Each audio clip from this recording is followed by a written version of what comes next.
Além das virtudes intelectuais, existem as virtudes morais, as virtudes que se relacionam ao modo como agimos. São virtudes não ligadas à mera contemplação ou à previdência da ação, saber como se deve agir, mas são virtudes ligadas diretamente ao modo como agimos, ligadas ao apelo dos desejos, à força da necessidade. Ou seja, são virtudes diretamente relacionadas à ação ou ao controle sobre a ação. Aristóteles argumenta, seguindo já uma tradição mais antiga que ele, que no agir humano se pode pecar pelo excesso ou pela falta, buscando mais ou menos do que o ideal. Um exemplo básico, tal como essas estátuas aqui, ou como essas pessoas. A busca pelo alimento é algo necessário ao ser humano, é algo indispensável à vida. Porém, no ato de se alimentar, é possível pecar pelo excesso ou pela falta. É possível comer mais do que é preciso, ou também é possível comer uma quantidade insuficiente. E nos dois casos, não será possível manter a boa saúde do corpo. Quem come em excesso, assim como quem come em falta, ficará menos saudável e, levado ao extremo, não poderá viver. Qual desses dois extremos é pior? Segundo Aristóteles, os dois são ruins. E o que é bom? Ora, o bom seria alimentar-se segundo aquilo que é suficiente, suprir a necessidade do corpo, nem de mais e nem de menos. Para Aristóteles, o melhor modo de agir é permanecer no justo meio entre os extremos da falta e do excesso. Os gregos não tinham a noção, tal como no cristianismo, de pecado. Eles não tinham a ideia de que certas ações, digamos, naturais, são más em si mesmas, ou por si mesmas. Algumas coisas extremas eles viam como algo mal. Por exemplo, o filho matar o pai seria um mal por si. Agora, consumir álcool, consumir vinho, não é um mal em si mesmo. O mal é o excesso. Mas e a falta? Isso é um mal? Aristóteles poderia dizer, tal como diz na Ética Nicômaco, que alguém que é incapaz de fruir os prazeres da vida é alguém insensível. Então, alguém que diz, eu não bebo nunca, jamais, não senti o gosto do vinho. Esse está em falta. E isso também é algo vicioso, não é correto. O correto é ser capaz de desfrutar dessas coisas. Desfrutar mantendo o autocontrole. Desfrutar de modo moderado. Ou seja, o tanto que o corpo precisa, a quantidade exata que se adequa às necessidades do corpo. Sendo que os extremos do excesso e da falta são ruins, o bom é o meio termo entre os extremos. No comer é comer o suficiente, no beber, beber o suficiente. E de modo geral, na ação é agir na medida exata, adequada para aquele tipo de ação. E o que é ser virtuoso? Ser virtuoso é não agir do modo correto uma vez e outra não, ou ocasionalmente agir do modo correto. Ser virtuoso, para Aristóteles, é habitualmente buscar o justo meio, o modo moderado de agir. Ele diz que o comportamento humano, ou o caráter humano, é moldado pelo hábito. O hábito é capaz de gerar a virtude e é capaz de gerar o vício. Nesse exemplo anterior, pessoas que comem a mais ou a menos, uma pessoa não fica morbidamente obesa porque comeu a mais uma vez só. Ela tem que fazer isso várias vezes ao longo de um tempo. Ou seja, ela tem que criar um hábito danoso de comer excessivamente. E o mesmo ocorre com a pessoa que fica muito magra e acaba ficando debilitada. Uma pessoa que é saudável, ela tem o hábito de comer o suficiente, comer aquilo que deve, na quantidade que deve.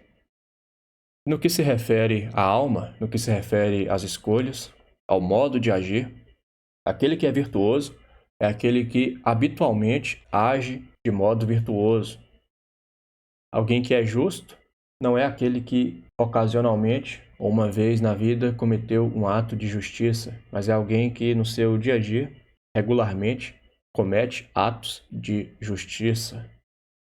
Porque o hábito acaba moldando o indivíduo.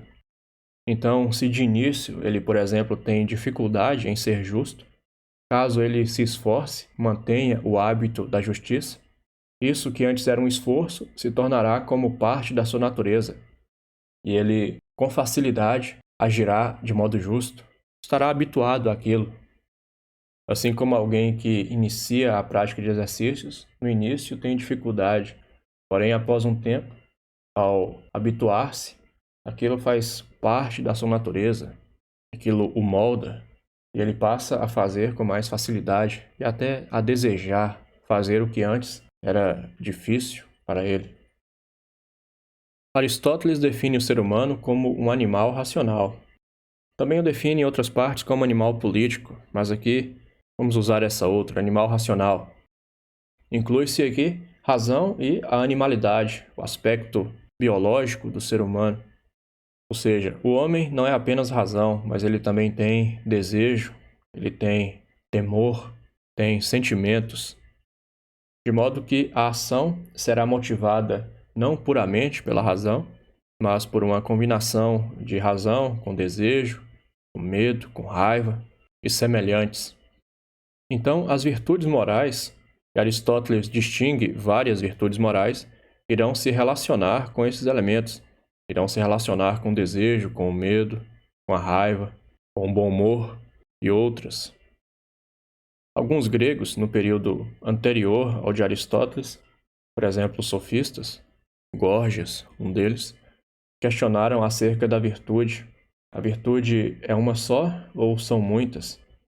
A areté, em grego, que significa excelência, mas também é traduzida por virtude. Muitos preferem o termo excelência porque virtude ficou já muito associado à virtude cristã. E essa virtude que ele define aqui é diferente, é a excelência própria de uma coisa, no caso, própria de um ser humano. Aristóteles está partidário daqueles que dizem que a virtude é múltipla. Existem várias virtudes e não uma só. A excelência não é unívoca.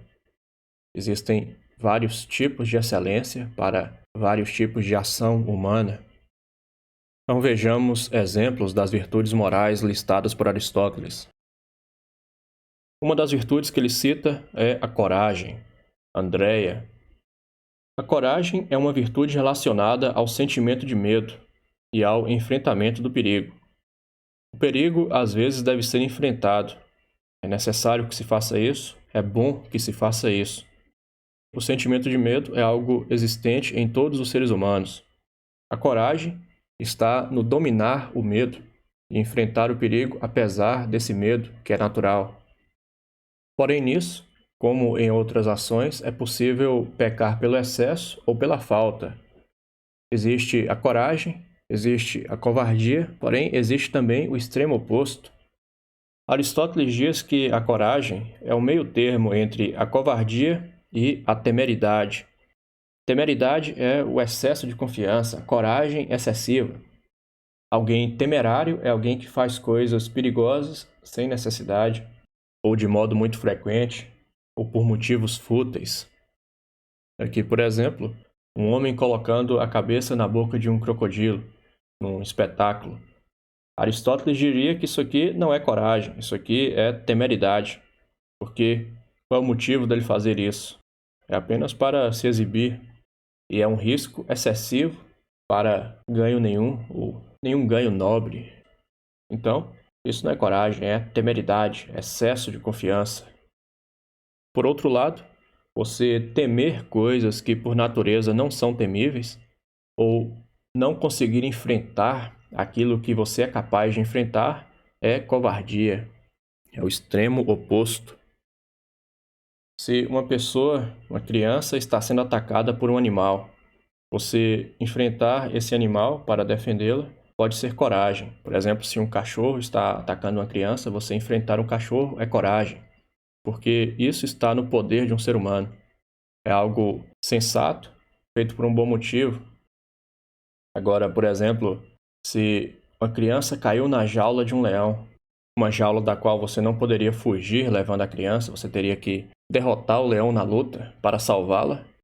Você pular aquela jaula e enfrentar o leão, isso aí já não seria coragem, porque você iria morrer assim como a criança iria morrer nesse caso. Seria temeridade. Não seria justo você acusar alguém de covardia por não entrar na jaula e enfrentar um leão. Agora, um cachorro que é menor, nesse caso, se ele não fizesse, não lutasse para salvar a criança, nesse caso seria justo chamá-lo de covarde. Mas o principal que define o que é coragem é você enfrentar o perigo segundo certos critérios. Ser corajoso é enfrentar o perigo na circunstância correta, do modo correto e pelos motivos corretos.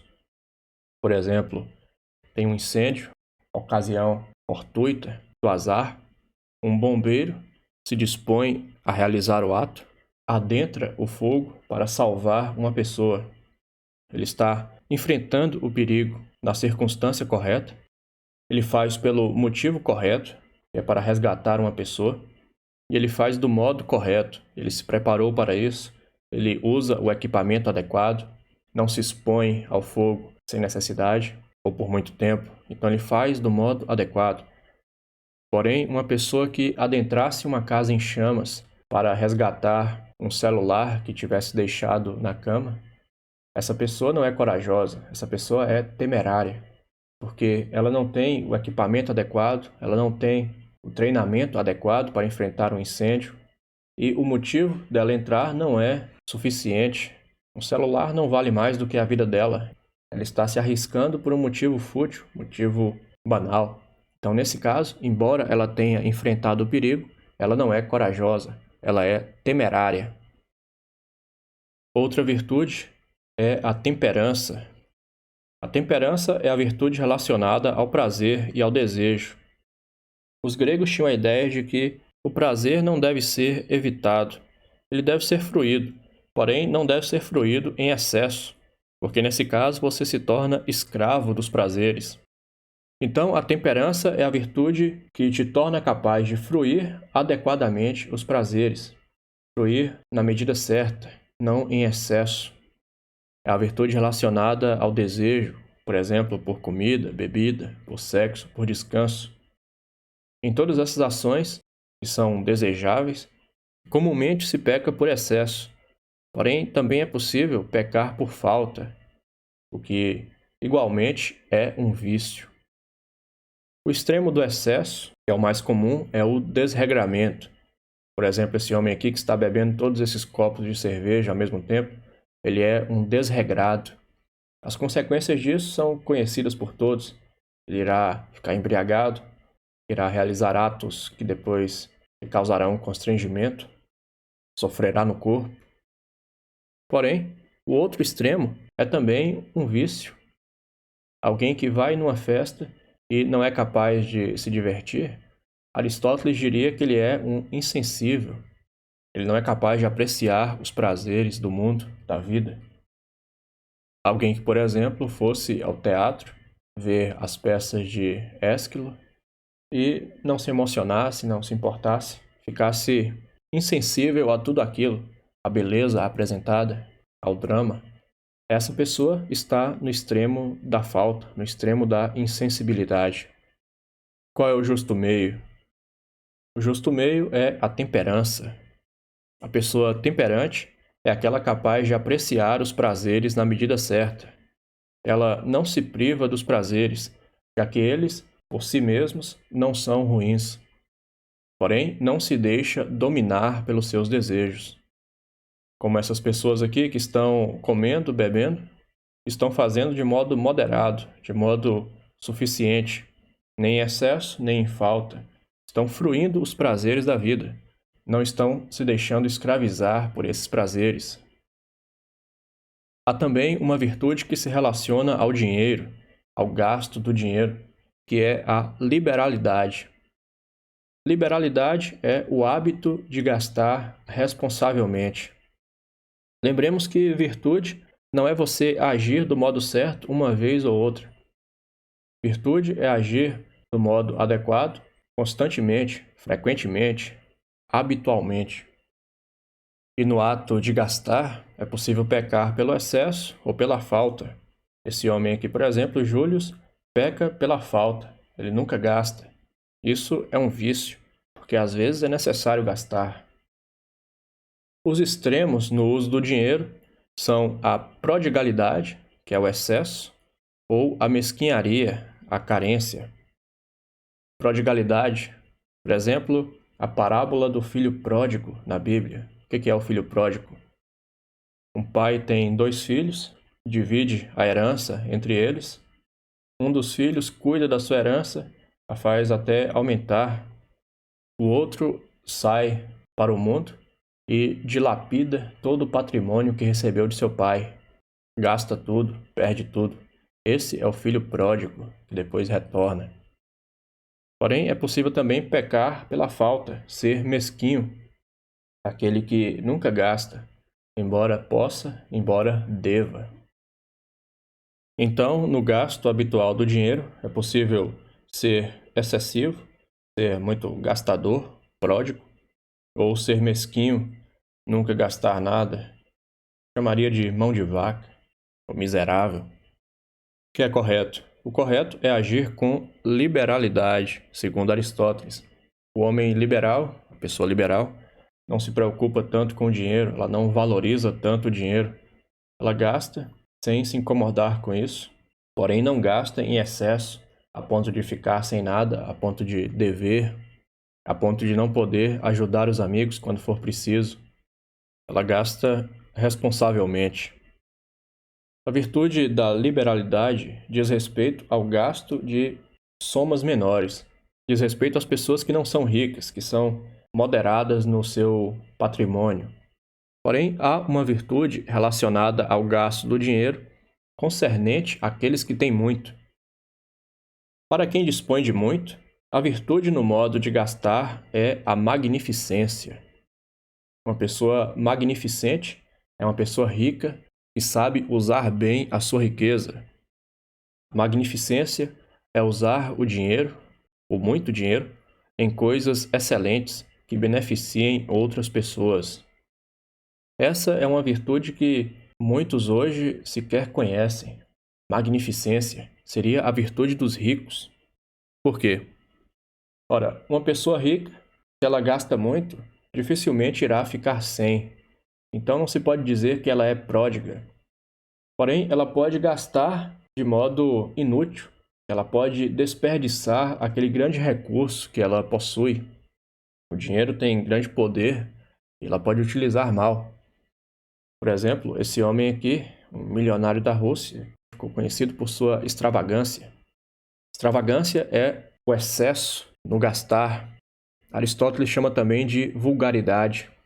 No caso dele, mandou fazer um cômodo ali todo de ouro. Cobriu sua casa de ouro. É uma coisa excessiva, extravagante, e Aristóteles chamaria de vulgar. Vulgar, típico do vulgo, típico do povo. É algo baixo. O outro extremo é o do rico, que possui muito e mesmo assim gasta de modo econômico demais. Ele tem amor excessivo ao dinheiro. É representado aqui pelo personagem Tio Patinhas, que é um milionário e que não gasta. Ele ama excessivamente o dinheiro. O dinheiro é útil, porém ele não deve ser amado, ele é algo inferior. O ouro é chamado o vil metal. Mas o que uma pessoa rica pode fazer com seu dinheiro? Como ela pode agir virtuosamente? Agir com magnificência é gastar grandes somas em coisas boas e belas que beneficiam a todos. Por exemplo, tornar-se um mecenas, um patrono das artes, como fizeram vários homens ricos da Itália renascentista, ou como faziam também alguns homens ricos da Grécia. Ou então, prestar grande serviço à comunidade. Um homem rico que manda construir um hospital, ou que constrói uma biblioteca para o povo. Isso é um ato de magnificência. Para fazer tais coisas é necessário gastar muito. Porém, ele está gastando muito, não com coisas vãs, com coisas vulgares, mas com coisas boas ou coisas belas. Ou seja, ele gasta não em benefício próprio, mas em benefício da comunidade. Existe também uma virtude relacionada com o sentimento de honra, ou se pode dizer com a avaliação pessoal, que é o justo orgulho. É uma virtude que, assim como a magnificência, é pouco usual, pelo menos é raramente vista como uma virtude, ou concebida desse modo. Se entende comumente o orgulho como um defeito. Porém, é possível orgulhar-se adequadamente. É possível orgulhar-se de modo justo, na medida certa, do modo como convém. Por exemplo, esse homem velho aqui, que tem muitas medalhas de guerra, se ele se orgulhar dos seus feitos, isso aí não é um orgulho imerecido, é um justo orgulho, porque ele de fato fez tais coisas. Alguém que tenha ajudado muitas pessoas, por exemplo, a irmã Dulce, que ajudou muitas pessoas, se ela se orgulhasse do que fez, Aristóteles não veria como um defeito moral, como um vício, mas como algo correto, é um justo orgulho, porque ela merece aquilo. No caso, ela, sendo cristã, veria como um vício. O orgulho, de sua perspectiva, seria algo ruim, se deve ter sempre humildade. Mas na visão grega, se tem a ideia de que o orgulho, se merecido, se sentido na medida certa, é adequado. E como nos outros casos, existem extremos relacionados a isso. Extremos relacionados ao sentimento de honra e à avaliação que a pessoa faz de si mesma. O extremo da carência é a humildade indevida. Se Pelé, na época que era um grande jogador, chegasse para os outros e dissesse: "Ora, eu sou um jogador muito fraco, eu não sei jogar bola, sou perna de pau." Isso aí seria humildade indevida, já que ele era o melhor jogador do mundo. Então, ele deveria sentir justo orgulho. Ele não deve avaliar-se abaixo do que é quanto àquilo, quanto àquela habilidade possuída. O outro extremo é a vaidade ou a jactância. Tal é o sentimento ou a avaliação excessiva de si ou injusta, imerecida. Por exemplo, alguém que cozinhou poucas vezes, mas que se julgasse o melhor cozinheiro do mundo. Isso é um sentimento inadequado, é uma avaliação injusta e merecida. Então ele está sendo jactancioso, vaidoso, excessivamente. Se avalia acima do que ele é. Se ele tornar-se um bom cozinheiro e disser: "Eu sou um bom cozinheiro, não sou o melhor, mas sou bom." Nesse caso, ele estará agindo com justo orgulho. É o orgulho na medida certa, daquilo que convém, do modo como convém. Existe ainda uma virtude relacionada à raiva, e essa virtude é a calma. Tal como no orgulho, da nossa concepção, entende a raiva como algo negativo. Porém, Aristóteles, assim como os gregos, não viam desse modo.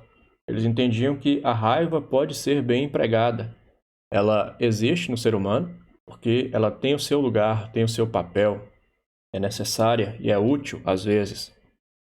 Útil se for adequadamente controlada, conduzida. Quem é capaz de dominar a raiva é a pessoa calma. Quem é calmo não se enfurece por qualquer motivo, mas apenas pelo motivo certo e na medida certa. Se alguém está cometendo um grande ato de injustiça, você não se enfurecer é errado. Por exemplo, se tem um jovem que está batendo na avó, a pessoa que fala: "Ora, não vou me enfurecer com isso, vou ficar tranquilo", ela não é virtuosa. Porque nessa situação o correto é se enfurecer, porque a fúria, a raiva, irá motivar a ação adequada, a justiça que deve ser ministrada. Porém, se deve usar a raiva apenas na situação correta, pelo motivo correto e na medida certa, não se deve pecar pelo excesso. Os extremos relativos à raiva são a irascibilidade, ou seja, o irar-se facilmente, e a pusilanimidade, que é nunca se irritar, mesmo quando deveria. Alguém que é irascível, é facilmente irável, pessoa muito nervosa, que não se controla. Por motivos fúteis, por coisas muito pequenas, irá brigar, irá se irritar. Isso é um vício, irá prejudicar a essa pessoa e aos outros. O outro extremo, que às vezes é visto como virtude, é também um vício. Ser pusilânime, aquilo que as pessoas chamam de um banana, uma pessoa que aceita tudo, que nunca se revolta com nada. Essa pessoa vai acabar sendo vítima de injustiças, ou vai deixar que a injustiça seja feita a outros, quando poderia intervir, quando poderia impedir, porque ela nunca se irrita. E às vezes, segundo Aristóteles, raramente, mas às vezes é justo que você se irrite. E você deve usar a sua raiva, nesses casos, para agir do modo como é correto. É claro que sem nunca deixar-se dominar pela raiva. Há também uma virtude relacionada à interação social, ao modo como você deve se relacionar com as outras pessoas. Nesse caso, é possível você ser extremo em dois modos. É possível você pecar pelo excesso ou pela falta. Ao interagir com outras pessoas, você pode ser muito contencioso. Contencioso seria alguém que é muito briguento, que discute por tudo, que se revolta por tudo. Vai ser uma pessoa desagradável. Porém, é possível também pecar pelo outro extremo e ser uma pessoa obsequiosa. Obsequioso é aquele que faz tudo que o outro quer, é aquele que nunca critica, que é amável demais mesmo quando não deveria, e não censura o mal quando vê o mal sendo praticado. É o famoso puxa-saco. Isso é inadequado. Ser contencioso e ser obsequioso são dois vícios.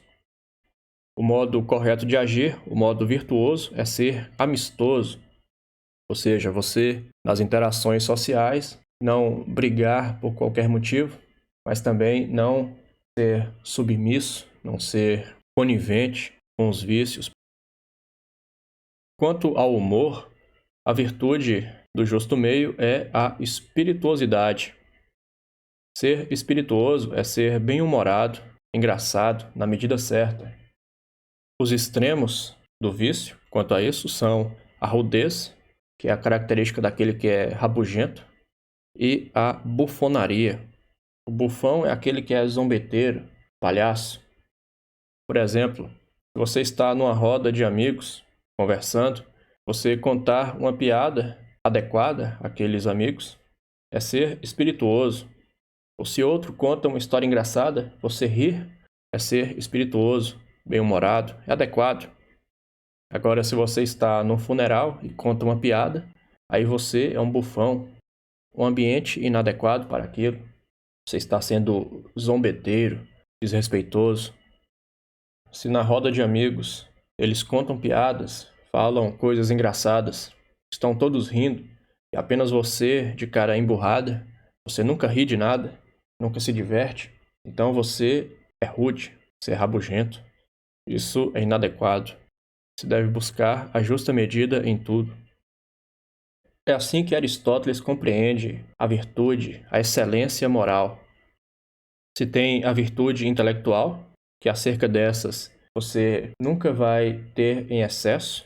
Por exemplo, você nunca vai ser sábio em excesso ou justo em excesso. Quanto mais você for sábio ou justo, melhor. Porém, nas virtudes morais existe o excesso, existe a falta e existe o justo meio. Excesso e falta são vícios. O justo meio é a virtude, é a excelência. E elas se relacionam com paixões, com sentimentos.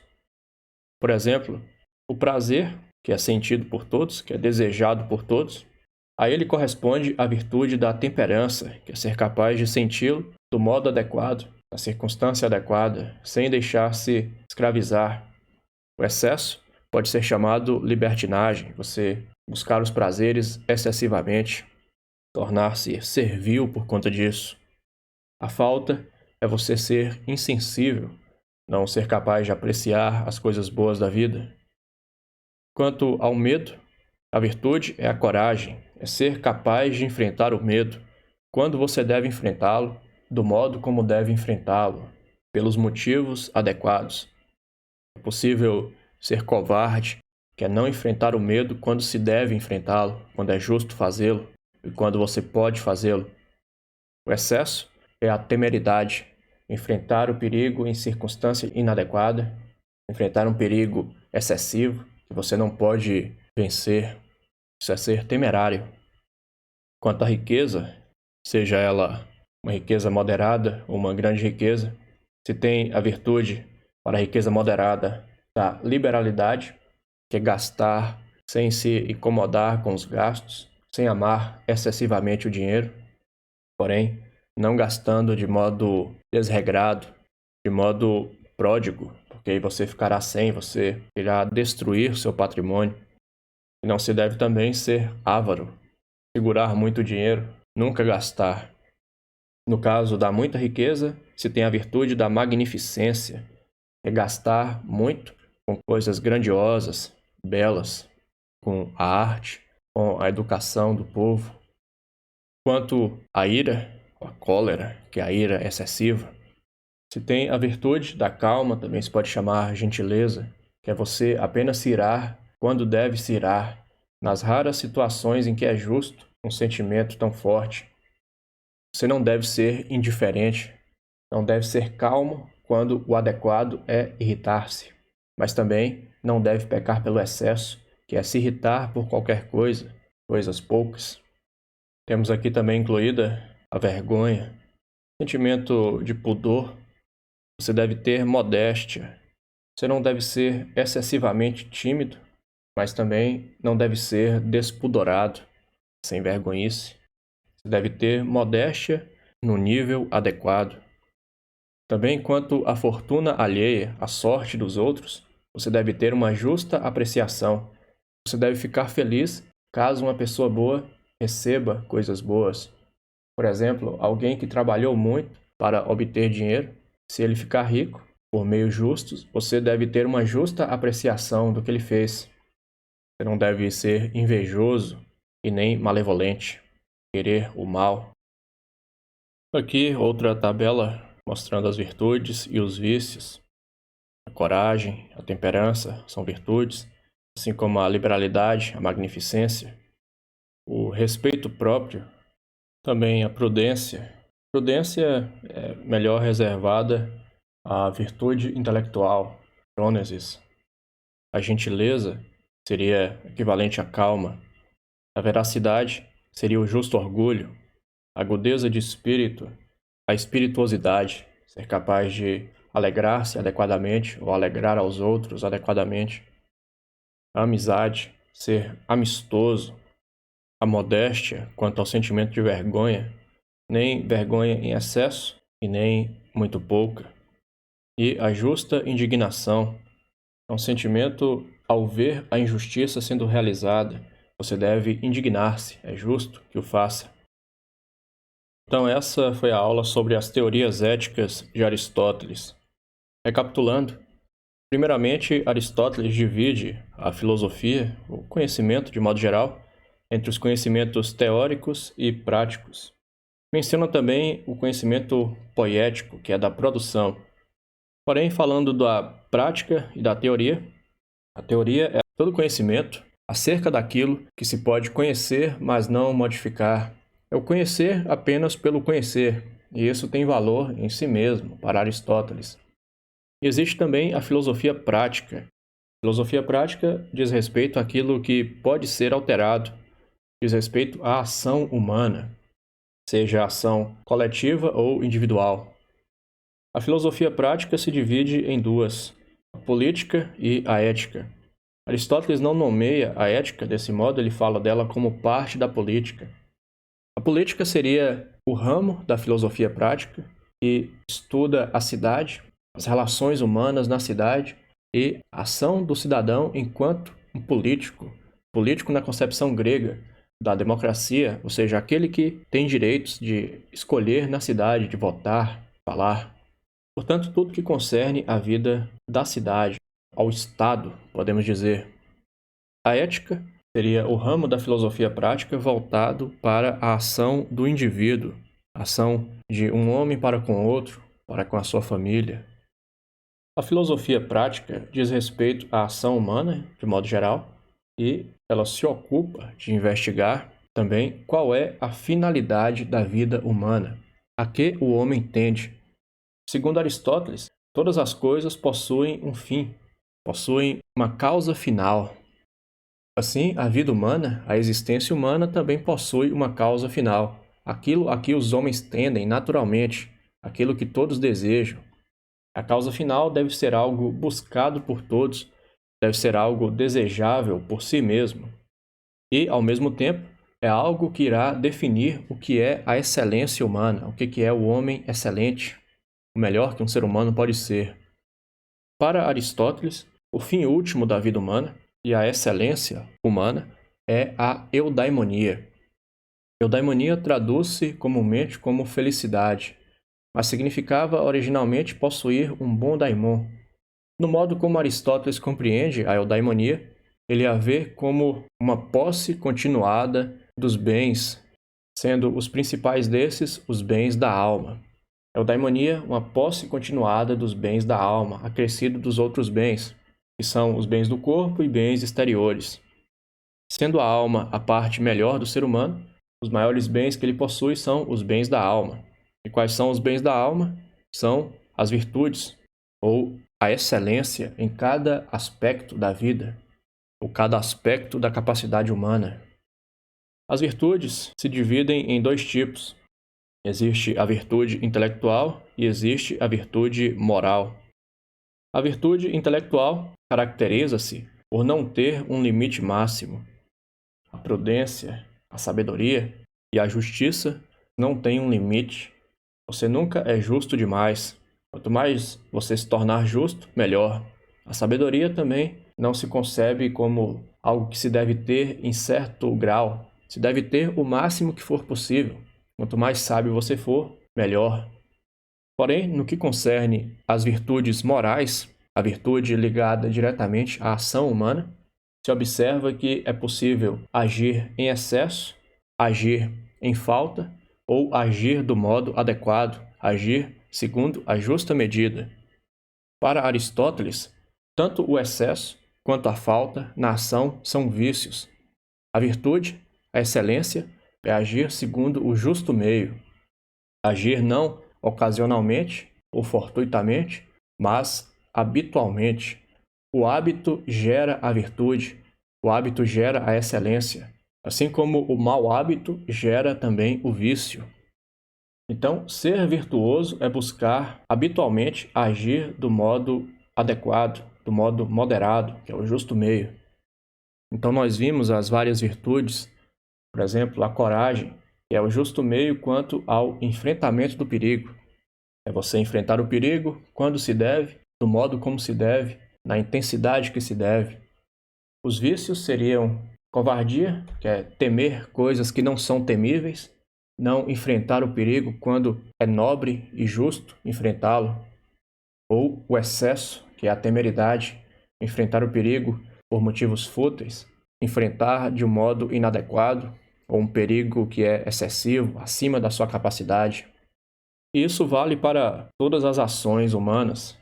Quanto ao gasto do dinheiro, se deve ser liberal. Quanto à avaliação que se faz de si, se deve ter justo orgulho. Quanto à raiva, se deve ser calmo. No trato com as pessoas, se deve ser amistoso. Ou seja, em tudo, buscar o justo meio, em tudo que concerne a virtude moral, a ação do homem motivada simultaneamente pela razão e pelos sentimentos. Se deve buscar o justo meio, a justa medida. Então, encerro por aqui essa aula e agradeço pela atenção. Muito obrigado.